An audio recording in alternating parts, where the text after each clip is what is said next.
दोस्तों आज हम डिस्कशन करने वाले हैं एमपी ट्रेनिंग ऑफिस का प्रीवियस क्वेश्चन पेपर जो कि 2016 में आया हुआ था। इसमें किस टाइप के सवाल पूछे जाते हैं, इसमें टेक्निकल और नॉन टेक्निकल किस टाइप से सवाल आते हैं, उन सभी को हम डिस्कस करेंगे। तो पहले देखें हम टेक्निकल सवाल।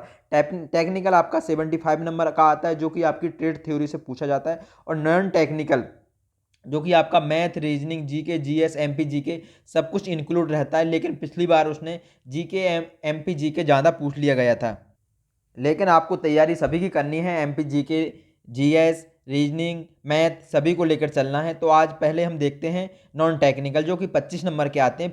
पिछले किस टाइप के सवाल पूछे थे उनको हम देखते हैं।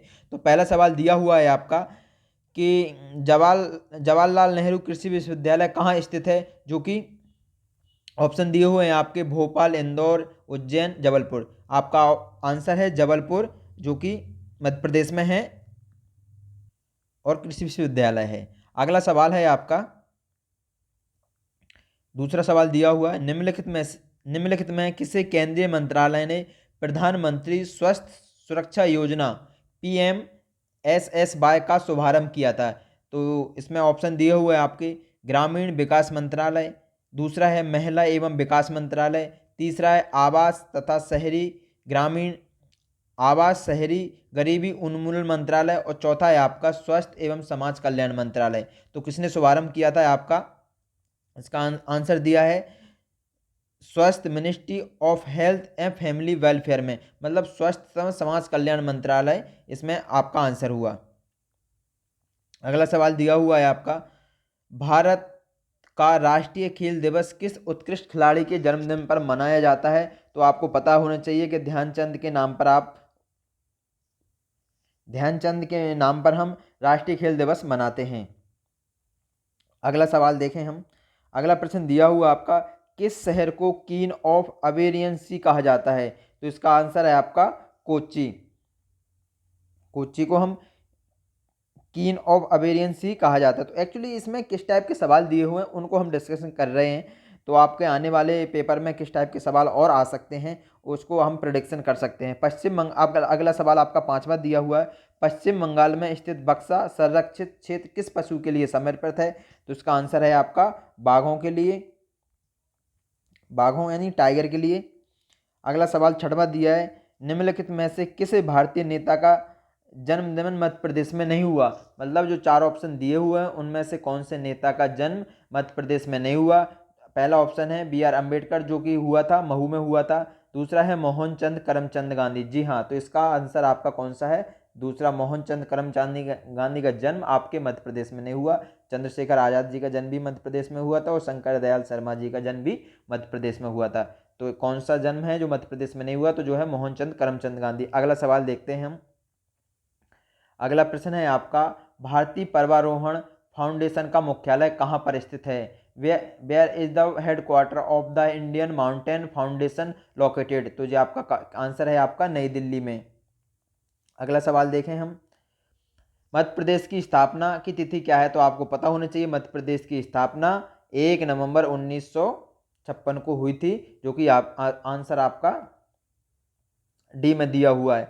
अगला सवाल है आपका नौवां सवाल, मध्य प्रदेश किस क्षेत्र में हरदुला की मनौती नामक लोकप्रिय गीत जुड़ा हुआ है। तो इसका आंसर आपका बुंदेलखंड, जो कि झांसी और किस क्षेत्र से पड़ता है। तो बुंदेलखंड इसका आंसर है। अगला सवाल, अगला प्रश्न दिया हुआ है आपका, एक महिला स्वतंत्रता सेनानी कौन थी जो एक बार कांग्रेस अध्यक्ष रह चुकी हैं, साथ ही उन्होंने द गोल्डन थ्रेड होल्ड नामक कविताओं का संग्रह लिखा। Which women freedom fighter who on service on the Congress president authorise the collection poems collect the golden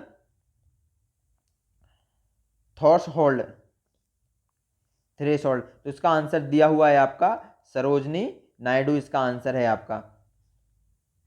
अगला सवाल देखते हैं, मध्य प्रदेश में देवी अहिल्याबाई होलकर हवाई अड्डा कहाँ पर स्थित है। तो इसका आंसर है आपका इंदौर। देवी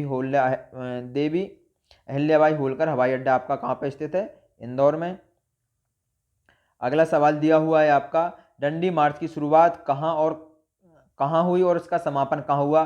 तो ये आपकी साबरमती आश्रम से चलकर डंडी तक, आपका साबरमती आश्रम से इसकी शुरुआत हुई थी और डंडी इसका समापन हुआ था।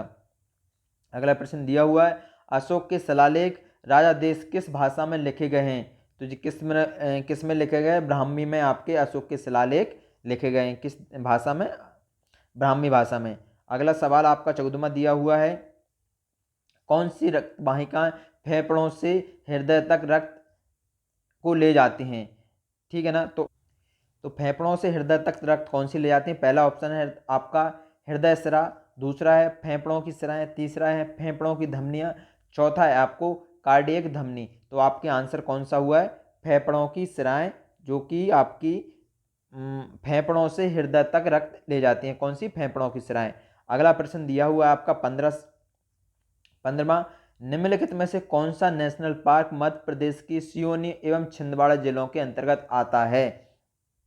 तो कौन सा नेशनल पार्क आता है आपका? Bandhavgarh national park, Kanha national park, Panna national park या पेंच नेशनल पार्क? तो आपको पता होना चाहिए, सिवनी और छिंदवाड़ा में आपका पेंच नेशनल पार्क आता है, जो कि आपके ऑप्शन डी में दिया हुआ है। पन्ना नेशनल पार्क पन्ना में आता है, कान्हा नेशनल पार्क आपका भोपाल में है। सॉरी, कान्हा नेशनल पार्क आपका मंडला और बालाघाट जिले में आता है। और बांधवगढ़ नेशनल पार्क आपका आता है उमरिया और कटनी में। पन्ना नेशनल पार्क आता है आपका पन्ना और छतरपुर में। और पेंच नेशनल पार्क जैसे कि सवाल में दिया हुआ है आपका सिवनी और छिंदवाड़ा में आपका आता है कौन सा? पेंच नेशनल पार्क। ठीक है, तो इस टाइप के सवाल आपको नेशनल पार्कों से पूछ लिए जाते हैं, जो कि अभी वर्तमान में आपके 12 नेशनल पार्क हैं। जो कि 2016 में जो एग्जाम आया था उसमें भी एक सवाल पूछा गया था कि मध्य प्रदेश में नेशनल पार्कों की संख्या कितनी है। तो एक्चुअली उस समय आपके नेशनल पार्क 9 थे, लेकिन आपके अभी वर्तमान में आपके 12 नेशनल पार्क हैं। 12 कौन कौन से उनके मैं आपको एक बार नाम देना देता हूँ। पहला आपका बांधवगढ़ नेशनल पार्क है, जो कि उमरिया और कटनी में आता है। दूसरा फॉसल नेशनल पार्क, जो कि डिंडोरी में आता है। तीसरा आपका कान्हा किस्नी नेशनल पार्क मंडला और बालाघाट में आता है। चौथा आपका बांधवगढ़ राष्ट्रीय उद्यान, जो कि मध्य प्रदेश के शिवपुरी जिले में आता है। और पन्ना राष्ट्रीय उद्यान, जो कि पन्ना और छतरपुर में आता है। और पेंच राष्ट्रीय उद्यान, जो कि आपके सिवनी और छिंदवाड़ा में आता है, जो कि आपके सवाल में पूछा गया है। सातवां होता है आपका संजय राष्ट्रीय उद्यान नेशनल पार्क, दोनों एक ही हैं, जो कि सीधी में आते हैं। और 8वां है आपका सतपुड़ा राष्ट्रीय उद्यान, सतपुड़ा नेशनल पार्क, वो आता है होशंगाबाद में, जो कि वर्तमान में आपका नर्मदापुरम में उसका जिले का नाम नर्मदापुरम रखा गया है। ठीक है ना। 9वां आपका वन विहार, जो कि भोपाल में है। और 10वां आपका ओंकारेश्वर, जो कि खंडवा में है। और 11वां, जो कि अभी नया है, डायनासोर जीवाश्म राष्ट्रीय उद्यान, जो कि धार में है। डायनासोर के जीवाश्म के लिए इसको स्थापित किया गया है। और 12वां, जो कि लेटेस्ट है अभी, जिसकी स्थापना 2018 में हुई है, जो कि आपके श्योपुर में आता है। तो जो आपके श्योपुर में कौन सा आता है आपका कूनो राष्ट्रीय उद्यान, एशियाई शेरों की पुनः स्थापना के लिए इसकी स्थापना की गई थी। तो आप ध्यान रखें, आपके नेशनल पार्क से संबंधित और राष्ट्रीय उद्यान से संबंधित भी प्रश्न आपका आ सकता है। तो अगला सवाल हम देखते हैं। अगला प्रश्न दिया हुआ है आपके, मध्य प्रदेश में शस्त्रधारा जल प्रपात किस नदी पर है? तो आपको पता होना चाहिए, शस्त्रधारा जल प्रपात की नर्मदा नदी पर बना हुआ है। अगला सवाल है, अगला प्रश्न दिया हुआ है, 2016 में निम्न में से किस देश ने एशियन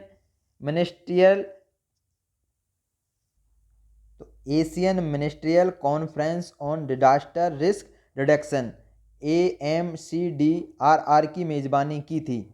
तो 2016 में किस देश ने Asian ministerial conference on disaster risk reduction की मेजबानी की थी? तो जो आपके ऑप्शन दिए हुए हैं, पहला पाकिस्तान है, दूसरा चीन है, तीसरा थाईलैंड और चौथा भारत है। तो आपका आंसर क्या है? भारत। एक्चुअली आपको करंट अफेयर से रिलेटेड आपका सवाल पूछा गया, जो कि 2016 में आया था, और 2016 से ही रिलेटेड आपका सवाल पूछा गया। तो आप समझ सकते हैं कि करंट को भी आपको लेके चलना है। ठीक है, अगला सवाल आपका, अगला प्रश्न दिया हुआ है आपका 18वां, वीरों का कैसा हो बसंत नामक कविता की रचना किसने की थी? तो आपने सुमित्रा कुमारी चौहान को सुना ही होगा, जो कि वीर रस से ओतप्रोत हैं और वीर रस की कविता उन्होंने अधिकतर लिखी हैं। तो आपका वीरों का कैसा बसंत हो नामक कविता की रचना आपकी सुमित्रा कुमारी चौहान ने की थी। अगला प्रश्न है आपका, किस शहर में भारत और चीन के मध्य आतंकवाद से बचाव तथा सुरक्षा पर उच्च स्तरीय वार्ता पर पहली बैठक आयोजित की गई थी? तो आपके ऑप्शन दिए हुए हैं, बीजिंग, दूसरा नई दिल्ली, तीसरा संघाई और चौथा मुंबई। तो आपका आंसर जो है कि बीजिंग बीजिंग में आपकी भारत और चीन के मध्य आतंकवाद से बचाव एवं सुरक्षा की उच्च स्तरीय बैठक की पहली बैठक की गई थी, जो कि ऑप्शन ए में दिया हुआ है। अगला प्रश्न आपका है, किस भाषा के लेखक सबसे अधिक बार ज्ञानपीठ पुरस्कार से सम्मानित हुए? तो ये आपके ऑप्शन, पहला है कन्नड़, दूसरा है तेलुगु, चौथा है आपका तमिल और तीसरा आपका तमिल और चौथा आपका मराठी है। तो इसका आंसर आपका दिया है कि कन्नड़ भाषा से ज्ञानपीठ पुरस्कार से सर्वाधिक बार सम्मानित हुए। तो कन्नड़ भाषा के लेखक सबसे अधिक बार ज्ञानपीठ पुरस्कार से सम्मानित हुए, ये आपका प्रश्न था। अगला प्रश्न आपका दिया हुआ है, रंगोली, कोंगालू, भोगाली किस भाषा के त्यौहार हैं? तो ये आपके कौन से हैं, सॉरी किस त्यौहार के प्रकार हैं? मतलब रंगोली, कोंगाली, भोगाली किस त्यौहार के प्रकार हैं? तो ये आपके ऑप्शन दिया हुआ है, बिहू, रमजान, ओणम और पोंगल। तो आपका आंसर कौन सा है? बिहू। अगला सवाल आपका दिया हुआ है, ढोरा मारू मूल रूप से किस राज्य की लोकप्रिय लोक गाथा है? तो आपको पता होना चाहिए, ढोला मारू आपका राजस्थान आपका आंसर आ जाता है, जो कि ऑप्शन डी में दिया हुआ है। 23वां सवाल दिया हुआ, मध्य प्रदेश को पूर्व में के रूप में जाना जाता था। तो पूर्व में किसके रूप में जाना जाता है? पहला ऑप्शन दिया है नवाब प्रांत, दूसरा ऑप्शन केंद्रीय व्यापक प्रांत, तीसरा है केंद्रीय जिले और चौथा है आपका केंद्रीय राज्य। तो आपका आंसर कौन सा है? केंद्रीय व्यापक प्रांत, जो कि ऑप्शन बी में दिया हुआ है। अगला प्रश्न है आपका, जो कि 24वें नंबर का है, एशिया का सबसे बड़ा सोयाबीन संयंत्र कहाँ पर है? मध्य प्रदेश में किस जिले में स्थित है? तो मध्य प्रदेश में एशिया का सबसे बड़ा सोयाबीन संयंत्र कहाँ पे है? आपको पता होना चाहिए कि उज्जैन में आपका मध्य प्रदेश का सबसे बड़ा, एशिया का सबसे बड़ा सोयाबीन कारखाना है। और लास्ट में जो कि नॉन टेक्निकल का सवाल है, जो दिया हुआ है आपका, निम्नलिखित में से कौन सा central industrial security force CISF का नवनियुक्त महानिदेशक है? तो ये 2016 में जो वर्तमान में थे वो कौन से थे? आपके OPC थे, CISF के नवनियुक्त महानिदेशक। तो ये तो आपके नॉन टेक्निकल सवाल हुए, जो कि मध्य प्रदेश के GK और GS से रिलेटेड पूछे गए हैं। अब हम देखने वाले हैं टेक्निकल सवाल, जो कि फेडरल ट्रेड से संबंधित पूछे गए हैं। आप उनको देख के अंदाज़ा लगा सकते हैं किस टाइप के सवाल आपके एग्जाम में आते हैं, जो कि TO ट्रेनिंग ऑफिसर में। तो आप पहला सवाल देखें, जो कि टेक्निकल है। पहला सवाल क्या है, नट के किनारे पर बाइसर को मोड़कर लॉक करने के लिए किस प्रकार के बाइसर का प्रयोग किया जाता है? तो आपने जब बाइसर पढ़े होंगे तो बहुत प्रकार के बाइसर रहते हैं, लेकिन बहुत से प्रकार के बाइसर हैं जो कि ऑप्शन में दिए हुए हैं। जैसे दिया tab washer, locking plates, spring washer, lock के साथ लॉकिंग बाइसर। तो सबका यूज अलग अलग है। जैसे कि आप देख सकते हैं स्प्रिंग बाइसर का यूज हम कहाँ करते हैं, लॉकिंग प्लेट्स का यूज हम कहाँ करते हैं। तो कार के हिसाब से हम उन अलग अलग बाइसर का यूज कर सकते हैं। तो इसमें प्रश्न क्या है, नट के किनारे पर बाइसर को मोड़कर लॉक करने के लिए हम किस प्रकार के बाइसर का यूज करते हैं? तो आपका आंसर है टैप बाइसर का हम यूज कर सकते हैं। जैसे कि आपने स्प्रिंग बाइसर देखा होगा, जहां वाइब्रेशन ज़्यादा होता है, खुलने की संभावना अधिक होती है, उस कंडीशन में हम स्प्रिंग बाइसर का यूज करते हैं। तो ये आपका पहला सवाल हुआ, जो कि टैप बाइसर इसका आंसर है। अगला प्रश्न दिया है आपका, लेग बाइस को अधिक कसने पर निम्नलिखित में से कौन सा भाग क्षतिग्रस्त हो जाएगा? तो इसका आंसर आपका कौन सा दिया हुआ है? स्पेंडल आपका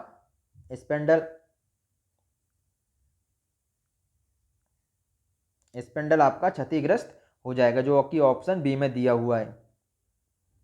अगला प्रश्न है आपको, टेम्परिंग निम्न तापमान पर की जाती है। तो आपको पता होना चाहिए टेम्परिंग किस तापमान पर की जाती है। तो आपको जब टेम्परेचर, मतलब जब भी आपको लोहे को गर्म करके ठंडा करते हैं और उसको आवश्यकता अनुसार गुणों में परिवर्तन करते हैं, तो हम उसको टेम्परिंग कहते हैं। पहला ऑप्शन दिया हुआ है क्रांतिक तापमान के नीचे, या क्रांतिक तापमान के ऊपर, या गलनांक, या उपयुक्त में से कभी। तो आपको पता होना चाहिए कि जब भी हम टेम्परिंग करते हैं तो क्रांतिक तापमान कितना होता है आपको 723 डिग्री आपका क्रिटिकल पॉइंट होता है। तो क्रिटिकल पॉइंट के नीचे ही हम उसको टेम्परिंग करते हैं, ठीक है ना। तो 200 जो कितना होता है 723 डिग्री होता है, तो क्रांतिक तापमान यानी बिलो क्रिटिकल पॉइंट के नीचे हम उसको टेम्परिंग करते हैं। जब भी किसी धातु की टेम्परिंग करनी होती है तो हम क्रिटिकल पॉइंट के नीचे करते हैं। ये तो आपका तीसरा सवाल हुआ। अब अगला प्रश्न देखते हैं। स्पॉट फेसिंग ऑपरेशन के लिए प्रयुक्त होने वाला सर्वाधिक उपयुक्त औजार कौन सा है स्पॉट फेसिंग के लिए? तो आपको रीमर का उपयोग हम कहाँ करते हैं? ड्रिल की होल को बढ़ाने के लिए या स्टैंडर्ड साइज के होल बनाने के लिए हम रीमर का उपयोग करते हैं। दूसरा ऑप्शन दिया है आपको काउंटर सिंक का यूज कहाँ करते हैं? मतलब बोर किए हुए या ड्रिल किए होल को बेवल या तिरछा करने के लिए, काउंटिंग करने के लिए हम काउंटर सिंक का यूज करते हैं।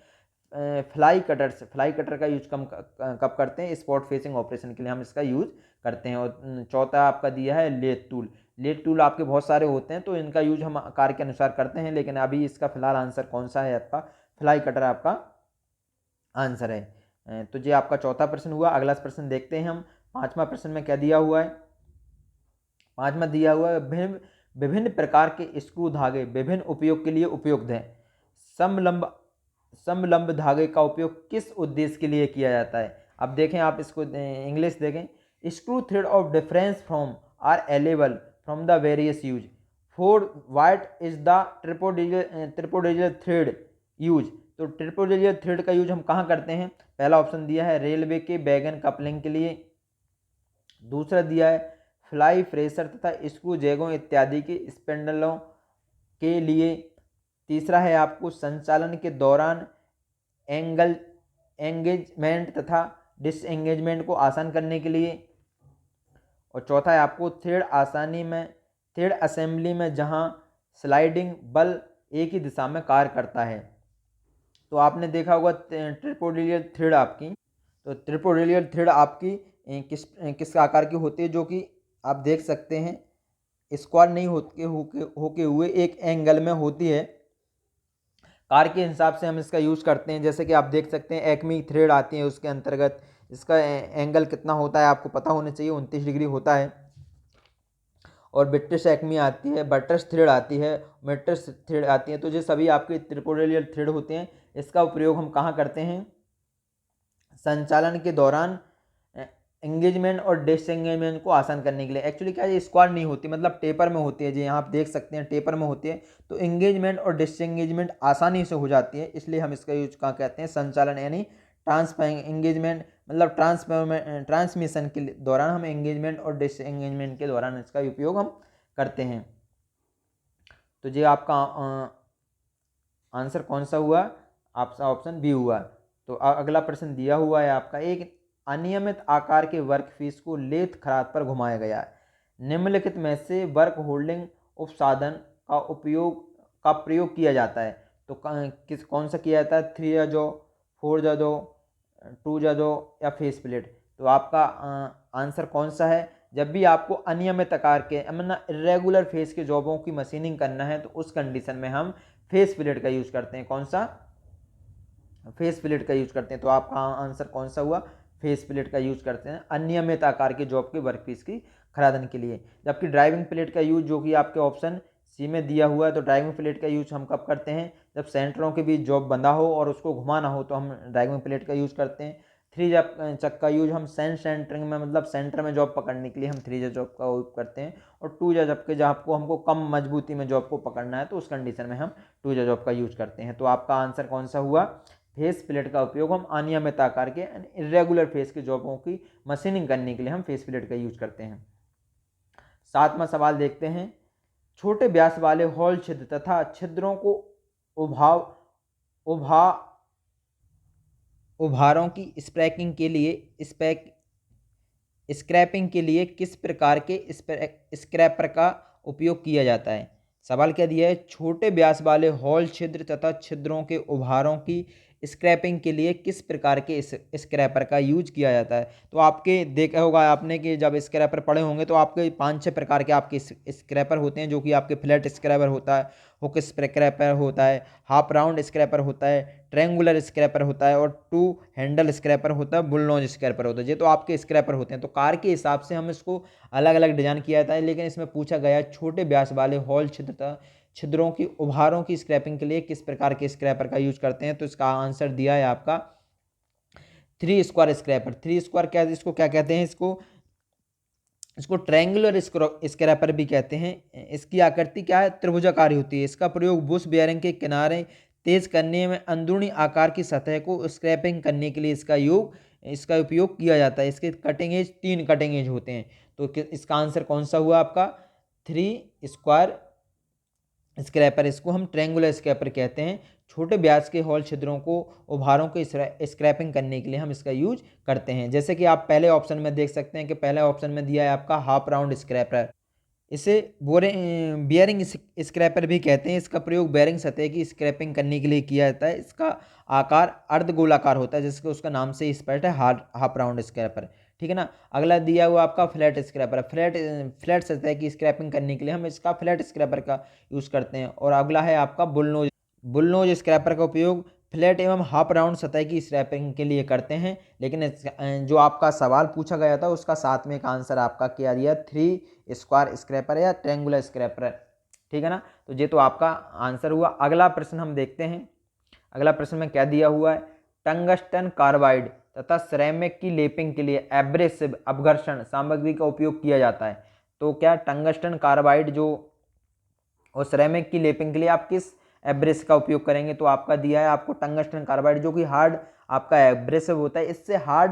इससे और हार्ड स्क्रैपर की आपको जरूरत पड़ती है, तभी तो आप टंगस्टन कार्बाइड या सिरेमिक की स्क्रैपिंग के लिए हम सिरेमिक की लेपिंग के लिए हम इसका यूज करेंगे। तो आपका कौन सा होगा, आपका टंगस्टन कार्बाइड से और हार्ड स्क्रैपिंग एब्रेसिव। तो कौन सा होगा आपका डायमंड, जो कि आपके ऑप्शन ए में दिया हुआ है। एल्यूमिनियम ऑक्साइड, बोरॉन कार्बाइड और सिलिकॉन कार्बाइड, ये आपके कार्बाइड हैं। तो कार्बाइड से कार्बाइड तो हम नहीं काट सकते, इसलिए हम इसका यूज कहाँ करते हैं, डायमंड का यूज हम टंगस्टन कार्बाइड और सिरेमिक की लेपिंग के लिए हम डायमंड का यूज का स्प्रैकिंग मतलब एब्रेस का यूज करते हैं। अगला प्रश्न देखें हम, drill chuck drilling machine spindle के माध्यम से लगाए जाते हैं। तो आपके ऑप्शन दिए हुए हैं आपका नल ड्रिल, आर्बर, ड्रिफ्ट या पिनियन तथा की। तो इसका आंसर हुआ है आपका आर्बर के माध्यम से ड्रिल चक मशीन स्पिंडल में हम लगाते हैं। 10वां सवाल दिया हुआ है कि साइन बार के उपयोग के द्वारा एक कोण का निर्धारण करने के लिए स्लिप गेज की ऊंचाई तथा साइन बार की लंबाई को अनुपात बनाया जाता है। तो क्या, जैसे कि उसके नाम से स्पष्ट है साइन बार, तो साइन बार मतलब साइन थीटा के ही सिद्धांत पर वो काम करता है, इसलिए इसका आंसर कौन सा हुआ आपका साइन थीटा। अगला सवाल देखें हम। अगला प्रश्न दिया हुआ है, निम्नलिखित में से टेपर रेशियो अनुपात का सूत्र क्या है। तो टेपर रेशियो अनुपात का सूत्र आपको क्या होना चाहिए, D minus D upon L.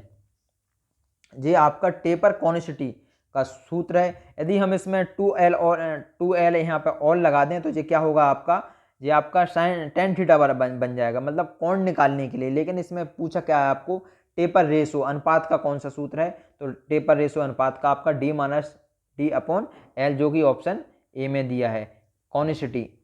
इससे हम कॉनिसिटी भी निकालते हैं। अगला प्रश्न हम देखें।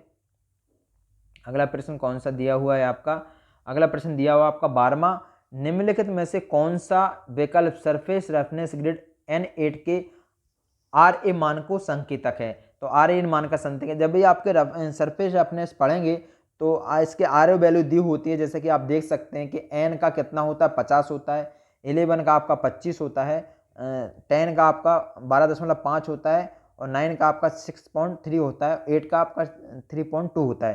तो इसमें आपका पूछा क्या, 8 का पूछा है। तो 8 का पूछा तो आप देख सकते हैं 8 का आपका कितना होता है 3.2, जो कि रफनेस वैल्यू होती है। तो इसमें वही पूछा था, निम्नलिखित में से कौन सा विकल्प सरफेस रफनेस ग्रेड N8 के मान को प्रदर्शित करता है। तो N8 को कौन सा करता है, 3.2 आपका करता है। जैसे आपको कोई भी पूछ लिया जाए, मान लीजिए आपसे पूछा है N12 पूछा है, तो N12 के लिए आपको 50 प्रदर्शित करेगा, N11 के लिए 25, N10 के लिए जो कि आपकी वैल्यू दी है, जो कि आपकी चार्ट में दिया रहता है। यदि N7 पूछ लिया जाए, N7 तो आपका कितना होगा, 1.6 हो जाएगा।